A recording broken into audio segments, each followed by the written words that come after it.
నమస్తే వార్తలకి స్వాగతం వివరాల్లోకి వెళితే రాష్ట్రంలో ఎమ్మెల్సీ ఎన్నికల ఫలితాల్లో కూటమి హవా స్పష్టమైంది. ఉమ్మడి కృష్ణా గుంటూరు జిల్లాల పట్టభద్రుల నియోజకవర్గంలో కూటమి అభ్యర్థి ఆలపాటి రాజేంద్ర ప్రసాద్ ఘన విజయం సాధించారు. మొత్తం 9 రౌండ్లకు గాను మంగళవారం తెల్లవారుజామున 5:50 సమయంలో చివరి రౌండ్ పూర్తయ్యేసరికి ఆయనకు 82,320 ఓట్ల ఆధిక్యం వచ్చింది. 7వ రౌండ్ ముగిసేసరికి ఆయనకు 1,18,070 ఓట్లు వచ్చాయి. మొత్తం 2,41,873 ఓట్లు పోలవగా 7వ రౌండ్ పూర్తయ్యేసరికి 21,577 చెల్లని ఓట్లుగా గుర్తించారు. దీంతో 50% పైగా ఓట్లు సాధించడంతో ఆలపాటిని విజేతగా ప్రకటించారు. ఇక 9వ రౌండ్ పూర్తయ్యేసరికి ఆలపాటికి 1,45,057 ఓట్లు వచ్చాయి. సమీప ప్రత్యర్థి లక్ష్మణరావు 62,737 ఓట్లు సాధించారు. ఓట్ల లెక్కింపు ముగిసేసరికి ఆలపాటి రాజాకి 82,320 ఓట్ల మెజారిటీ దక్కింది. చెల్లుబాటు అయిన ఓట్లలో 60% పైగా ఓట్లను ఆలపాటి సాధించారు.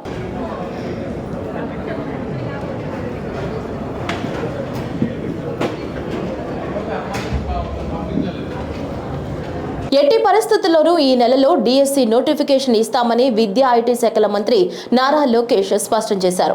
డిఎస్సి నోటిఫికేషన్ పై మండలిలో వైసీపీ సభ్యుల ప్రశ్నకు మంత్రి సమాధానం ఇచ్చారు. ఈ సందర్భంగా మంత్రి లోకేష్ మాట్లాడుతూ నిరుద్యోగ యువత ఆశతో ఎదురు చూస్తున్నారని, వారికి సమాధానం చెప్పాల్సిన అవసరం ఉందన్నారు. గత వైసీపీ ప్రభుత్వ 5 ఏళ్ల పాలనలో ఒక్క డిఎస్సి కూడా నిర్వహించలేదని, ఒక్క టీచర్ పోస్టు భర్తీ చేయలేదని ఆరోపించారు. దీనిపై వైసీపీ సమాధానం చెప్పాలన్నారు. ఒక్క టీడీపీ హయాంలో 70% టీచర్ పోస్టులు భర్తీ చేశామన్నారు. మంత్రిగా బాధ్యతలు స్వీకరించిన వెంటనే డిఎస్సి ఫైల్ పై మొదటి సంతకం చేసినట్లు తెలిపారు. అందులో భాగంగానే టెట్ నిర్వహించామన్నారు. మండలిలో సభ్యులు అడిగిన ప్రశ్నకు మంత్రి సమాధానం ఇచ్చారు. తల్లికి వందనం పథకానికి బడ్జెట్లో 9,407 కోట్లు కేటాయించినట్లు పేర్కొన్నారు. మెగా డిఎస్సి నోటిఫికేషన్ త్వరలో జారీ చేస్తా అధ్యక్ష. ప్రతిపక్ష పార్టీకి చెందిన నాయకులకి ఇక్కడ ఓపిక లేదు కనుక ఒక విషయం చాలా స్పష్టంగా చెప్పదలుచుకుని, ఎందుకంటే నిరుద్యోగ యువకులందరూ ఆశతో మమ్మల్ని చూస్తున్నారు. వాళ్ళందరికీ నేను సమాధానం చెప్పాల్సిన అవసరం ఉంది అధ్యక్ష. ప్రభుత్వం ఒక్కసారి కూడా 5 సంవత్సరాల్లో ఒక్క డిఎస్సి కూడా వేయలేదు. ఎందుకు వేయలేదో వాళ్ళు సమాధానం చెప్పాలి అధ్యక్ష. డిఎస్సి విషయంలో ఒకసారి చూస్తే అధ్యక్ష, ఉపాధ్యాయుల నియామకంలో ఇప్పటికీ 1994 చూస్తే అధ్యక్ష 2,60,194 పోస్టులు భర్తీ చేశాం అధ్యక్ష. దాంట్లో అధ్యక్ష తెలుగుదేశం పార్టీ అధికారంలో ఉన్నప్పుడు 1,80,272 పోస్టులు భర్తీ చేస్తాం జరిగింది అధ్యక్ష. అంటే 70% టీచర్ పోస్టుల నియామకం ఒక తెలుగుదేశం పార్టీ హయాంలో జరిగిందని గౌరవ సభ్యులు ముందరకు తెలుసుకోవాల్సిన అవసరం ఉంది అధ్యక్ష. మీరు చూస్తే గౌరవ ముఖ్యమంత్రి గారు కానివ్వండి, నేను కూడా మంత్రిగా బాధ్యతలు స్వీకరించినప్పుడు డిఎస్సి పైన తొలి సంతకం పెడతాం జరిగింది అధ్యక్ష. దాంట్లో భాగంగా 2/7/24కి టెట్ నిర్వహిస్తాం జరిగింది. 4,27,000 మంది అప్లై చేశారు. దాంట్లో 3,68,000 మంది అపియర్ అయ్యారు. 1,87,000 మంది క్వాలిఫై అయ్యారు అధ్యక్ష. మీరు చూస్తే 3/10/24 నుంచి 21/10/24 వరకు టెట్ కూడా పూర్తి చేస్తాం జరిగింది అధ్యక్ష. 1 మ్యాన్ కమిషన్ రిపోర్ట్ త్వరలో రాబోతుందని మేము భావిస్తున్నాం అధ్యక్ష. ఎట్టి పరిస్థితుల్లో మార్చి నెలలో డిఎస్సి నోటిఫికేషన్ ఇచ్చే బాధ్యత మన ప్రభుత్వం తీసుకుంటుందని నిరుద్యోగ యువకులకి ఈ సభ సాక్షిగా నేను హామీ ఇస్తాం జరుగుతుంది అధ్యక్ష. ఏపీ శాసన మండలిలో దిశ చట్టం, దిశ యాప్ పై అధికార ప్రతిపక్ష నేతల మధ్య మాటల యుద్ధం జరిగింది. ఈ సందర్భంగా హోంమంత్రి వంగల్పూడి అనిత మాట్లాడుతూ గత 5 సంవత్సరాల్లో దిశ యాప్ ను మగవారితో కూడా బలవంతంగా ఫోన్లో ఎక్కించారని, దిశ చట్టం అంటూ చట్టబద్ధత లేని ఓ చట్టాన్ని తెచ్చారని తీవ్ర స్థాయిలో విమర్శించారు. దిశ యాప్ ద్వారా ఎంతమందికి రక్షణ కలిగిందో విపక్ష సభ్యులు చెప్పాలని హోంమంత్రి డిమాండ్ చేశారు. అసలు దిశ చట్టానికి చట్టబద్ధత ఉందా లేదా అనేది విపక్ష సభ్యులు చెప్పాలన్నారు. దిశ చట్టం అనేది చట్టబద్ధత కల్పించారా? దిశ పోలీస్ స్టేషన్ ఏర్పాటు చేశారు, దిశ యాప్ ఏర్పాటు చేశారు, కాదని చెప్పట్లే. మీరు ఏదైతే దిశ యాప్ వల్ల ఫలానా కడియంలోని ఒక మహిళ హత్య చేయబడింది, అది జరిగేదా అని అడిగారు కదా. దయచేసి నాకు అవకాశం ఇవ్వండి. నిజంగా దిశ యాప్ ద్వారా లాస్ట్ లెక్కలు తీద్దాం. దిశ యాప్ ద్వారా ఎంతమంది మహిళలు రక్షింపబడ్డారో ఒకసారి మీరే చెక్ చేసుకోండి. ఆ దిశ యాప్ లో ఎటువంటి శానిటీ లేదు కాబట్టి ఈ రోజు దిశ యాప్ ని కూడా మేము పక్కన పెట్టి కొత్తగా శక్తి యాప్ అని తీసుకొచ్చి ఆ యాప్ కూడా నెట్వర్క్లు పనిచేయని చోట కూడా మహిళ ఇబ్బంది పడితే ఇమీడియట్ గా యాప్ ద్వారా నియర్ బై పోలీస్ స్టేషన్ కి ఇన్ఫార్మ్ చేయడానికి రూపొందించేటట్టుగా ఈరోజు శక్తి యాప్ ని మేము ఏర్పాటు చేస్తున్నాం. అది ఉమెన్స్ డే రోజు గౌరవ ముఖ్యమంత్రి గారు కూడా శక్తి యాప్ ను కూడా ప్రారంభోత్సవం చేయబోతున్నారని చెప్పడానికి నేను గర్వపడుతున్నాను. నేను నిజంగా పని చేయని వాటి చోట పక్కన పెట్టండి, పని చేసే వాటిని మీరు ఎంకరేజ్ చేయాల్సిన అవసరం ఉంది. లేని దిశా చట్టాన్ని తీసుకొచ్చి 5 సంవత్సరాలు దిశా చట్టం, దిశ పోలీస్ స్టేషన్, దిశ డిఎస్పీ, దిశ ద్వారా మేము కంప్లైంట్ ఫ్లోట్ చేసాం. రమ్మనండి ఒక్కసారి దిశ పోలీస్ స్టేషన్ లోనే దిశ కంప్లైంట్లు ఇచ్చిన వాళ్ళు ఏ చట్టం మీద కంప్లైంట్లు ఇచ్చారో అటువంటి పరిస్థితుల్లోనే ఈ రోజు దిశ యాప్ గురించి మీరు మాట్లాడుతున్నారు. ఈ రోజు మహిళల భద్రత విషయంలో కట్టుదిట్టమైన చర్యలు మేము తీసుకుంటున్నాం. మహిళల భద్రత విషయంలో మేము కమిట్మెంట్ అయి ఉన్నాం. మహిళల భద్రత విషయంలో ఈ రోజు ఉమెన్ సేఫ్టీ వింగ్ ని కూడా ఏర్పాటు చేయడానికి గౌరవ చంద్రబాబు నాయుడు గారు ముందుకు వచ్చారు. ఏ రాష్ట్రంలోని కూడా ఈ రోజు వరకు కూడా మహిళలకు సంబంధించి ఈ రోజు గంజాయి నిర్మూలించడానికి గంజాయికి సపరేట్ గా ఒక ఈగల్ అని చెప్పి ఒక టాస్క్ ఫోర్స్ సిద్ధం చేశాం. ఈ రోజు ఉమెన్ సేఫ్టీకి కూడా ఉమెన్ అండ్ చైల్డ్ సేఫ్టీకి సెపరేట్ వింగ్ ని ఏర్పాటు చేసుకుని ఒక ఐసీ ర్యాంకర్ స్థాయి ఒక పోలీస్ అధికారిని కూడా నియమించి సెపరేట్ గా వింగ్ ని ఈ రోజు మేము ముందుకు తీసుకెళ్లే పరిస్థితి కూడా కనిపిస్తుంది. దయచేసి వాస్తవాలు గ్రహిద్దాం. పోలవరం ప్రాజెక్టు ఎత్తు తగ్గించేస్తున్నారంటూ వైసీపీ నేతలు చేస్తున్న ప్రచారానికి జలవనరుల శాఖ మంత్రి నిమ్మల రామానాయుడు మంగళవారం శాసన మండలిలో సమావేశంలో సమాధానం ఇచ్చారు. వైసీపీ ఎమ్మెల్సీ మాజీ మంత్రి బొత్స సత్యనారాయణ తదితరులు పోలవరం ప్రాజెక్టు ఎత్తు తగ్గింపునకు సంబంధించి వివరాలు వెల్లడించాలని కోరినప్పుడు మంత్రి పై విధంగా స్పందించారు. 2019 ఫిబ్రవరి 18న 55,000 కోట్లకు టెక్నికల్ అడ్వైజరీ కమిటీలో చంద్రబాబు ద్వారానే పోలవరం వ్యయం ఆమోదించారు. 2014-19 మధ్య కాలంలో పోలవరం ప్రాజెక్టుకు సంబంధించి ఫేజ్ 1, ఫేజ్ 2 అని గాని 41.15 మీటర్లు, 45.72 మీటర్లు అని లేవన్నారు. అలాంటిదేమైనా ఉంటే చూపించాలని సవాల్ చేశారు. ఎత్తుకు సంబంధించి ఫేజ్ 1, ఫేజ్ 2లు తెచ్చింది కూడా 2019 తర్వాత వైసీపీ ప్రభుత్వమేనని మంత్రి నిమ్మల స్పష్టం చేశారు.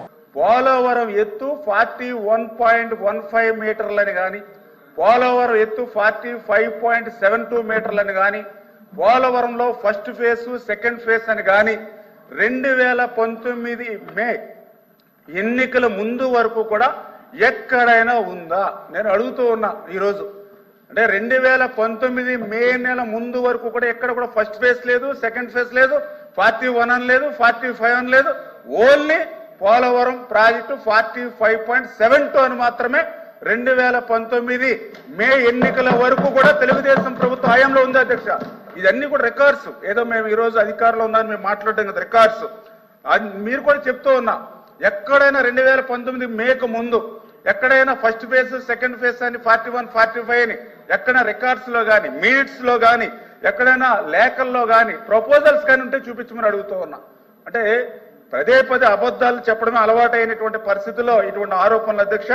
చాలా క్లియర్ గా దానికి ఎవిడెన్స్ కూడా నేను చెప్తూ ఉన్నా. ఏదైతే 2019 ఫిబ్రవరి 18వ తారీఖు అధ్యక్ష, ఏదైతే technical advisory committee TSC committee 2019 ఫిబ్రవరి 18న 55,548 కోట్లకు ఆమోదం చెందింది అధ్యక్ష. ఆ రోజున్న ప్రభుత్వం తెలుగుదేశం ప్రభుత్వం, ఆ రోజున్న ముఖ్యమంత్రి చంద్రబాబు నాయుడు గారు 55,548 కోట్లకు అక్షరాల మరి ఏదైతే టెక్నికల్ అడ్వైజరీ కమిటీ ఆ రోజు ఆమోదం పొందినటువంటి రికార్డ్స్ అధ్యక్ష ఇవన్నీ కూడా. మరి అదేవిధంగా ఈ రికార్డును బేస్ చేసుకునే 2020 అంటే తర్వాత వచ్చినటువంటి ప్రభుత్వంలో కూడా 2020లో ఏదైతే దీన్ని బేస్ చేసుకునే మరి ఆ రోజు కూడా చాలా క్లియర్ గా ఆర్సీసీ అంటే రివైజ్డ్ కాస్ట్ ఎస్టిమేషన్ ఏదైతే ఉందో వాళ్ళు కూడా 47,617 కోట్లకు ఆమోదించారు అధ్యక్ష. అంటే 2020 వరకు కూడా ఎక్కడ కూడా ఫేజ్ 1, ఫేజ్ 2 అని కానీ 41, 45 అని లేదు అధ్యక్ష. మరి ఎప్పుడు వచ్చింది 41, 45?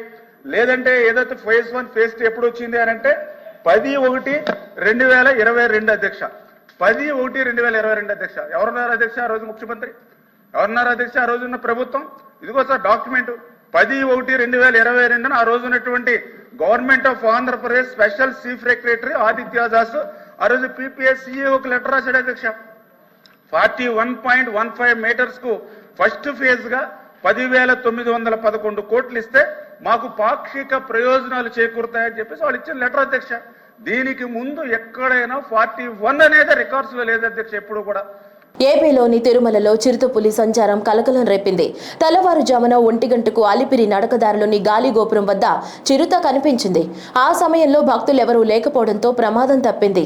దీంతో భక్తులు భయాందోళన చెందుతున్నారు. నడకదారిలో భక్తులు గుంపులుగా వెళ్లాలని టీటీడీ అధికారులు సూచించారు.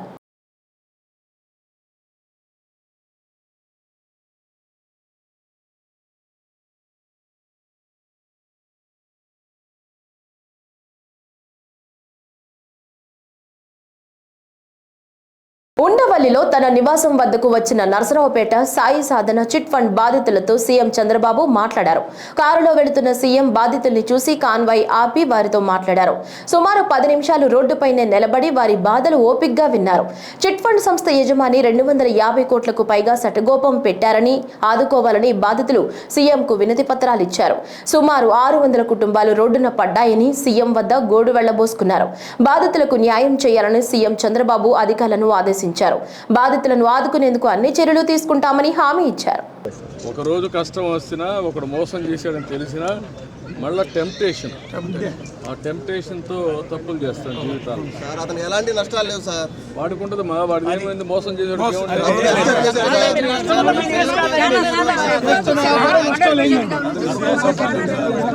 పోలీసు వాళ్ళు కూడా ఏంది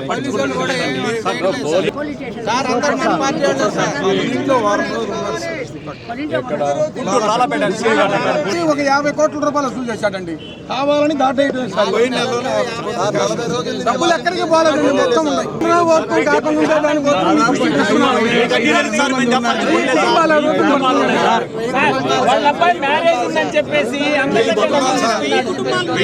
కుటుంబాలు ఉన్నాయండి బాధితులు. నేను 5 ఏళ్ళ నుంచి స్నేహం చేస్తున్నాను ఆయనతో. మరి ఎట్లా నమ్మే అంటే సార్ చీటీ పాటేసిన డబ్బులు కరెక్ట్ చేశాడు సార్. కాదు అంటే అతని నేచర్ ఎందుకు మారిపోయాడు? ఎందుకు మారంటే కూతురు అల్లుడు కొడుకు వచ్చేసరికి ధైర్యంగా ఉండి చేస్తాం ధైర్యంగా.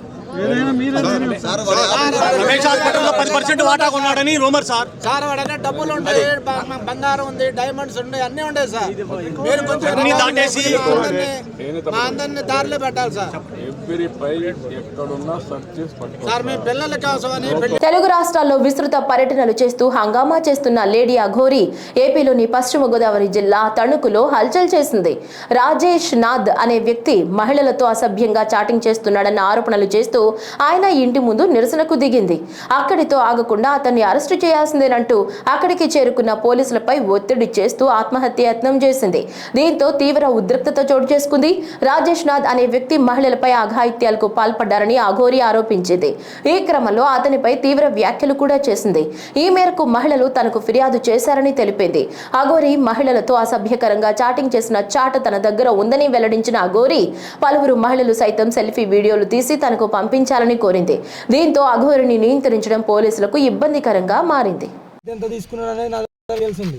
ఎవరితో ఎలా ప్రవర్తించారనే డీటెయిల్స్ ఉంది. ఎవరెవరు అనేది నా దగ్గర డీటెయిల్స్ ఉంది. ఆడపిల్లలు కాబట్టి వాళ్ళని ఎక్కడ మీడియా ముందు కానీ ఎక్కడ కూడా తేను. అంటే మీరు ఇక్కడ కంప్లైంట్ ఇప్పిస్తా. నిరసన చేయడానికి వచ్చారా? నిరసన కాదు, ఎందుకు చేస్తున్నా ఇది మార్చుకొని హెచ్చరించడానికి వచ్చా.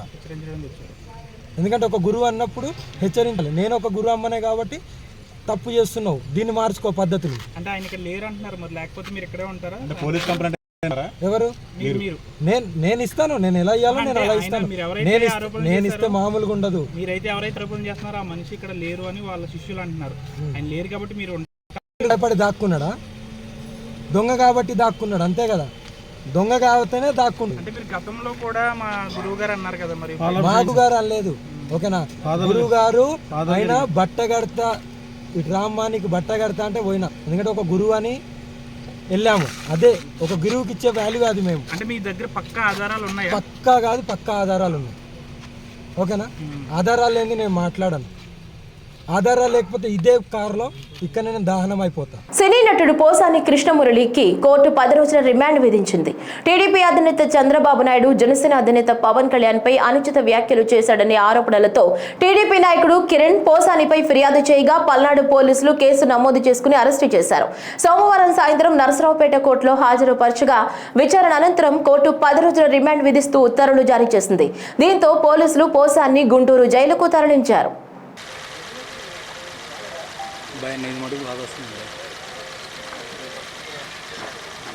తమ్ముడు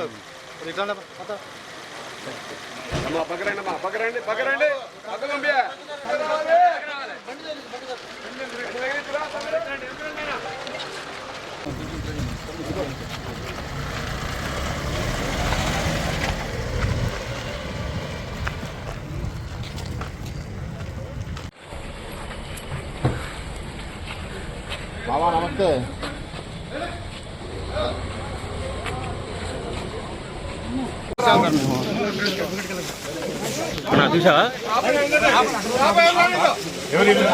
మిర్చి అమ్మకాలు ప్రారంభమైన 2 నెలల తర్వాత వ్యాపారులను వివరాలు అడగటం చూస్తుంటే కాలయాపన చేసి దళారులకు లాభం చేకూర్చాలన్నది ప్రభుత్వ కుట్రగా కనిపిస్తోందని వైఎస్ఆర్సీపీ ఎమ్మెల్సీ లేళ్ల అప్పిరెడ్డి స్పష్టం చేశారు. చంద్రబాబు ప్రభుత్వం చెప్పినట్టుగా 11,781 రూపాయలు మద్దతు ధరకు రాష్ట్రంలో ఎక్కడా ఒక్క టిక్కీ మిర్చి అయినా కొన్నారా అని ప్రశ్నించిన ఆయన మిర్చి రైతులకు మద్దతు ధర ఎప్పుడిస్తారని ప్రభుత్వాన్ని సూటిగా ప్రశ్నించారు. వైఎస్ జగన్ చొరవ చూపకపోయి ఉంటే చంద్రబాబు కనీసం కేంద్రానికి లేఖ కూడా రాసేవాడు కాదని గుర్తు చేశారు. గతేడాది 27,000 వరకు పలికిన మిర్చికి ఇప్పుడు కనీసం 10,000 కూడా పలకడం లేదని, రైతులు అప్పుల బాధలు భరించలేక కళ్ళాల వద్ద తక్కువ ధరకు తెగనమ్ముకుంటున్న పరిస్థితులు కళ్ల ముందే కనిపిస్తున్నా చంద్రబాబు మనసు కరగడం లేదని ఆక్షేపించారు. రైతు పండించినటువంటి ప్రతి పంటకు కూడా గిట్టుబాటు ధర కల్పించడంలో ఆ రోజు రాజశేఖర రెడ్డి గారిని తీసుకున్నా, ఆ తర్వాత జగన్మోహన్ రెడ్డి గారిని తీసుకున్నా కూడా వ్యవసాయానికి అత్యంత ప్రాముఖ్యతనిచ్చినటువంటి ప్రభుత్వాలు మా ప్రభుత్వం అని చెప్పి మేము గర్వంగా ఈ సందర్భంగా చెప్తా ఉన్నా. రైతు భరోసా కేంద్రాల దగ్గర నుంచి మొదలుకొని రైతుకు కావాల్సినటువంటి విత్తనాల దగ్గర నుంచి పండినటువంటి పంట కొనుగోలు చేయించినంత వరకు కూడా వైఎస్ఆర్ కాంగ్రెస్ పార్టీ ప్రభుత్వం జగన్మోహన్ రెడ్డి గారి నేతృత్వంలో రైతాంగానికి అండగా నిలబడినటువంటి పరిస్థితులు కూడా ఈ సందర్భంగా గుర్తు చేస్తా ఉన్నా. ఎందుకు మీరు చొరవ చూపట్లేదని అడుగుతా ఉన్నా. హడావుడిగా జగన్మోహన్ రెడ్డి గారు ఎప్పుడైతే రైతుల మధ్యకి వెళ్ళాడో హడావుడిగా సమీక్షల పేరుతో గంటల తరబడి సమీక్షలు చేశారు. ఇది కాదు, ఇది తగదని మేము ఢిల్లీ పోతా ఉన్నాం, ఢిల్లీలో మంత్రులు కలబోతా ఉన్నాం, ప్రధానమంత్రి కలబోతా ఉన్నాం, రైతాంగానికి సంబంధించి ఈ పంటలకు సంబంధించి మార్కెటింగ్ ఇంటర్వెన్షన్ స్కీమ్ తేబోతా ఉన్నామని చెప్పి పెద్ద పెద్ద మాటలు మాట్లాడారు. దాంతోపాటుగా చెప్పారు 11,781 రూపాయి ఈ స్కీము తగ్గితే ప్రభుత్వం కొనుగోలు చేస్తుందని చెప్పి రేటు కూడా ప్రకటించినారు. ఏదో ఎప్పుడో చూస్తూ ఉంటా, ఏదో బాటా కంపెనీలో రేట్లు ఉంటాయి 99 రూపాయలు, 780, 11,781 రూపాయలు. నాకు అర్థం కావట్లా. పోనీ మీరు ప్రకటించినటువంటి 11,781 రూపాయల స్కీము సంబంధించి ఇవాటి వరకు కూడా మిర్చి యార్డులో కాదు ఎక్కడైనా కూడా ఒక్క టిక్కీకి సంబంధించి రైతాంగాన్ని ఆదుకోవడం కోసం ₹1 అయినా కూడా మీరు విడుదల చేసినటువంటి పరిస్థితులు ఉన్నాయని అడుగుతా ఉన్నా. వాళ్ళు ఎక్కడా కూడా లేవు. అసలు ఆ స్కీమ్ ఎప్పటి నుంచి మొదలు పెడతారో తెలియదు. ఆ స్కీమ్కి ఉన్నటువంటి నియమ నిబంధనలు ఏవో తెలియదు. నిన్న మొన్న మీటింగ్లు పెట్టి చెప్తా ఉన్నారు, దిగుమతి వ్యాపారస్తులతో మీటింగ్ పెట్టి మీరు కొనుగోలు చేసినటువంటి సరుకు సంబంధించినటువంటి వివరాలు ఇవ్వమని. అరే రే సిగ్గుపోతారు కదా. వాళ్ళు ఇవ్వడమేందబ్బా. ఇవాళ ఈ రాష్ట్రంలో ఏ ప్రాంతంలో చూసుకున్నా కూడా మిర్చికి సంబంధించినటువంటి రైతు తను ఎన్ని ఎకరాల్లో సాగుబడి చేస్తూ ఉందో ఈ క్రాప్ ద్వారా ప్రభుత్వం దగ్గర లెక్కలున్నాయి కదా. గుంటూరు జిల్లా పొన్నూరు పట్టణంలోని రష్మిక వైన్ షాపులో మంగళవారం తెల్లవారుజామున చోరీ జరిగింది. ఈ నేపథ్యంలో పట్టణ ఎస్ఐ శ్రీహరి నేతృత్వంలోని గుంటూరు క్లూస్ టీమ్ సిబ్బంది వైన్ షాపులో వేలిముద్రలు సేకరిస్తున్నారు. వేలిముద్రల ఆధారంగా దుండగులను త్వరలో పట్టుకుంటామని మీడియాకు తెలిపారు. అలాగే చోరీ జరిగిన సూపర్ బజార్లో కూడా వేలిముద్రలు సేకరిస్తామన్నారు.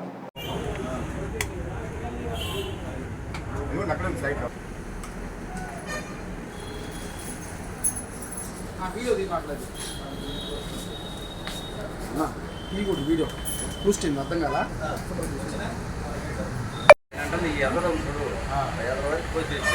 షీట్ ఉంది ఖచ్చితంగా, దాని మంది తీసేస్తాం.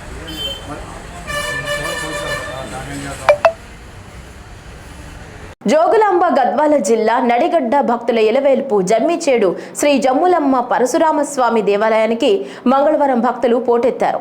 వివిధ ప్రాంతాల నుంచి వచ్చిన భక్తులతో దేవాలయం కిటకిటలాడింది. ఈ సందర్భంగా భక్తులకు ఎలాంటి అసౌకర్యం కలగకుండా దేవాదాయ శాఖ ఆధ్వర్యంలో ఏర్పాటు చేశారు.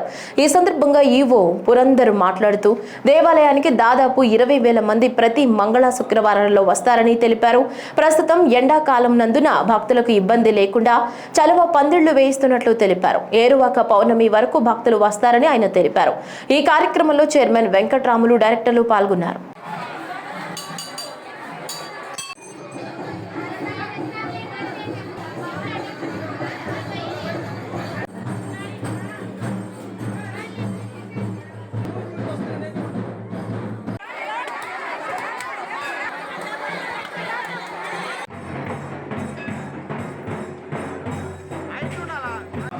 శ్రీ జమ్ములమ్మ పరశురామస్వామి దేవస్థానం జమ్మిచేడు నడిగడ్డ ఇలువెలుపే కాకుండా కర్ణాటక, మహారాష్ట్ర, ఆంధ్రప్రదేశ్ రాష్ట్రాల నుంచి విశేషంగా భక్తులు ఇచ్చేసి అమ్మవారిని దర్శించుకుంటారు. అయితే దాదాపుగా 4 రోజుల పాటు ఇప్పటి వరకు పూజా కార్యక్రమాలు కానీ మంగళ శుక్రవారాల్లో భక్తులు అధిక సంఖ్యలో పాల్గొంటూ వస్తున్నారు. ఈ రోజుతో అమ్మవారిని గుర్రంగడ్డ నుంచి తీసుకురావడం నెల పూర్తయింది. 4 రోజుల పాటు 4వ వారం ఇది. అమ్మవారికి భక్తులు అధిక సంఖ్యలో పాల్గొన్నారు. ఉదయం నుంచే భక్తులు తెల్లవారుజామున 5 గంటల నుంచి దర్శనానికి అనుమతించాము. ఇప్పటి వరకు దాదాపు 5,000 నుంచి 8,000 మంది భక్తులు దర్శించుతారని అంచనా వేశాము. సాయంత్రం దాకా 15 నుంచి 20,000 మంది భక్తులు దర్శించుకుంటారని చెప్పి అంచనాతో భక్తులందరూ అన్ని సౌకర్యాలు ఏర్పాటు చేయడం జరిగింది. అంతేకాకుండా ఈ రోజుతో పాటు ఇంకా మరి ఏరువాక పౌర్ణమి వరకు కూడా భక్తులు ప్రతి మంగళ శుక్రవారాల్లో అమ్మవారిని దర్శించుకునే వీలుగా ఏర్పాటు చేయడం జరిగింది. ఎండలు విపరీతంగా ఉన్నందుకు చలవ పందిర్లు, మరి మంచినీటి వసతి, తర్వాత క్యూ లైన్స్ ఇవన్నీ కూడా భక్తులకు ఎలాంటి అసౌకర్యాలు లేకుండా ఏర్పాట్లు చేయడం జరిగింది. అంతర్జాతీయ మహిళా దినోత్సవ వేడుకలను విజయవంతం చేయాలని RG1 సేవా అధ్యక్షురాలు అనిత లలిత్ కుమార్ పిలుపునిచ్చారు. అంతర్జాతీయ మహిళా దినోత్సవాన్ని పురస్కరించుకుని సింగరేణి సేవా సమితి ఆధ్వర్యంలో సింగరేణి సేవా సమితి శిక్షకులు మెంబర్స్ తో GM కార్యాలయంలో RG1 సేవా అధ్యక్షురాలు అనిత లలిత్ కుమార్ సమీక్షా సమావేశం నిర్వహించారు.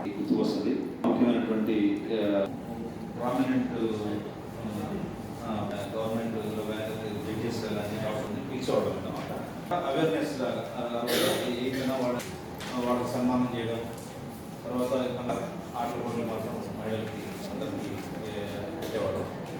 ఈ ఫ్యాషన్ షో అంతర్జాతీయ మహిళా దినోత్సవ వేడుకలు మనకు సింగరేణి సేవా సంస్థ మేడం గారి అభిప్రాయం ఈ ఇయర్ ఇంటర్నేషనల్ థీమ్ తీసుకుంటే ఏంటంటే ఉమెన్ ఎంపవర్మెంట్ మాటల్లో కాదు చేతుల్లో చూద్దాం అన్నది, అంటే నేను సమగ్రంగా చెప్తున్నదని, అది international theme. So all of you are empowered. మేమంతా unpaid employees, you are paid employees in fact. So మరి మీ నుంచి స్ఫూర్తి పొందే లేడీస్, ఇంకా యంగ్ జనరేషన్, మీకంటే యంగ్ జనరేషన్ మీ నుంచి స్ఫూర్తి పొందాలి. అకార్డింగ్ టు దట్ మన ప్రోగ్రామ్స్ అన్ని డిజైన్ చేసుకోవాలనేది నాకు ఒక కాన్సెప్ట్ ఉన్నది. సరే, రెగ్యులర్గా ఉండే గేమ్స్, స్పోర్ట్స్, ఫెసిలిటేషన్స్ ఇవన్నీ కామనే, దాంట్లో ఏం మార్పు ఉండకపోవచ్చు. అండ్ వీళ్ళ చెప్పినట్టుగా గేమ్స్లో కూడా లూజర్స్ ఉంటారు, విన్నర్స్ ఉంటారు. జెస్సీ ఓవెన్స్ పాఠం ఎవరైనా చదివారా? జెస్సీ ఓవెన్స్ అని ఒక లెసన్ ఉండేది ఇంగ్లీష్లో. హీ వాజ్ ఏమంటారంటే అథ్లెట్,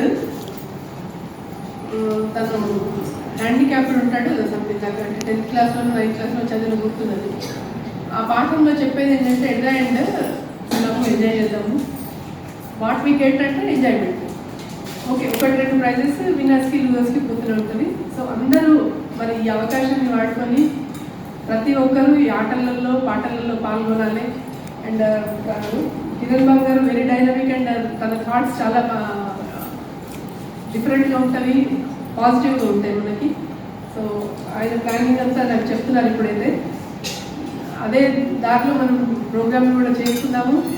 మీ అందరికీ బంపర్ బోనాలు ఏం ఇచ్చారంటే ఒకటి ఫ్యాషన్ షో అంట. కూటమి ప్రభుత్వ ప్రజా వ్యతిరేక పాలనకు ఉత్తరాంధ్ర టీచర్ ఎమ్మెల్సీ ఎన్నికల ఫలితం చెంపపెట్టు లాంటిదని వైఎస్ఆర్సీపీ విశాఖ జిల్లా అధ్యక్షులు మాజీ మంత్రి గుడివాడ అమర్నాథ్ అన్నారు. విశాఖలోని పార్టీ సిటీ కార్యాలయంలో మీడియాతో మాట్లాడుతూ కూటమి ప్రభుత్వం ఏర్పాటయ్యాక ఉత్తరాంధ్రపై చూపుతున్న వివక్షకు నిరసనగా టీచర్లు గట్టి షాక్ ఇచ్చారన్నారు. ఓటమిని అంగీకరించలేక గెలిచిన అభ్యర్థే తమ అభ్యర్థి అని కూటమి నేతలు సిగ్గు లేకుండా చెప్పుకుంటున్నారని ధ్వజమెత్తారు. ఈ ఎన్నికలకు కానీ లేదా రాష్ట్రంలో జరుగుతున్నటువంటి ఇతర గ్రాడ్యుయేట్ ఎన్నికలకు సంబంధించి కానీ ఆ ఎన్నికలకి వైఎస్ఆర్ కాంగ్రెస్ పార్టీ దూరంగా ఉంటుంది అనేటువంటి విషయాన్ని చాలా క్లియర్గా చెప్పాం. అయితే నిన్న ఫలితాలు వచ్చిన తర్వాత తెలుగుదేశం పార్టీకి అలాగే కూటమికి సంబంధించినటువంటి నాయకులు అలాగే ప్రభుత్వంలో ఉన్నటువంటి మంత్రులు చేస్తున్నటువంటి ప్రకటనలు చూసిన తర్వాత చాలా హాస్యాస్పదంగా అనిపించింది. వచ్చినటువంటి ఫలితాన్ని గౌరవించాల్సినటువంటి సందర్భాలు వదిలేసి ఎవరు గెలిస్తే గెలిచినటువంటి వారు మా అభ్యర్థి అని చెప్పుకోవడం అనేటువంటిది ఎంతకంటే సిగ్గుచేయడం అనేటువంటిది ఇంకోటి ఉండదు. అందులోని ఈరోజు ప్రభుత్వంలో ఉన్నటువంటి సీనియర్ మంత్రిగా ఉన్నటువంటి అచ్చెన్నాయుడు ఉత్తరాంధ్ర ప్రాంతానికి చెందినటువంటి వ్యక్తి, ఈ ప్రాంతానికి చెందినటువంటి నాయకుడిగా, ఈ ప్రాంతం నుంచి ప్రాతినిధ్యం వహిస్తున్నటువంటి వ్యక్తిగా ఇక్కడ జరిగినటువంటి ఎన్నికల ప్రక్రియలో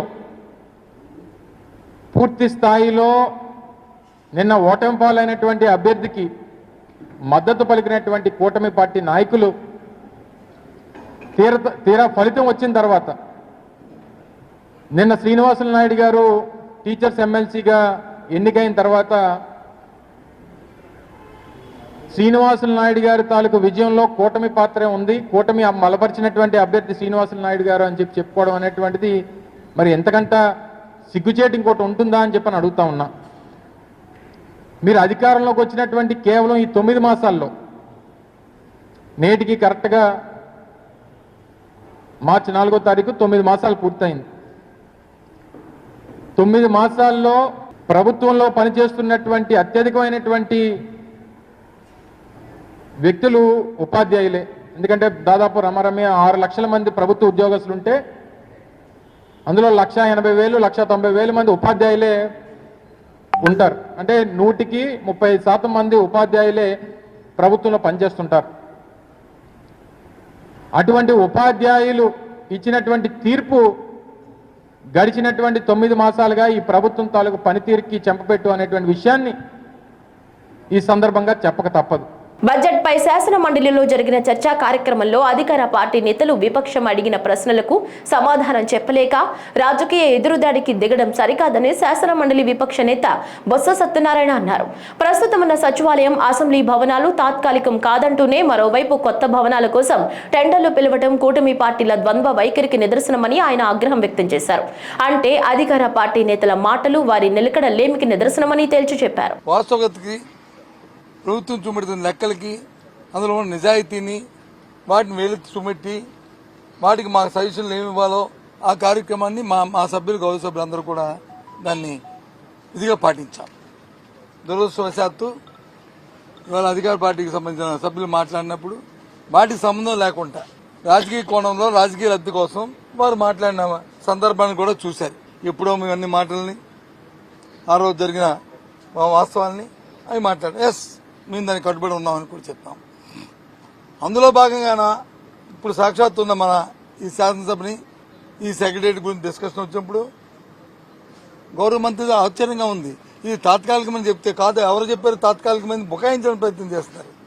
తాత్కాలికం కాదంట, కానీ నిన్నగాక మొన్న వచ్చి వాటికి మళ్ళీ టెండర్లు పెట్టడం అనేది అది ఎంతవరకు వాస్తవం ఆలోచించేయండి.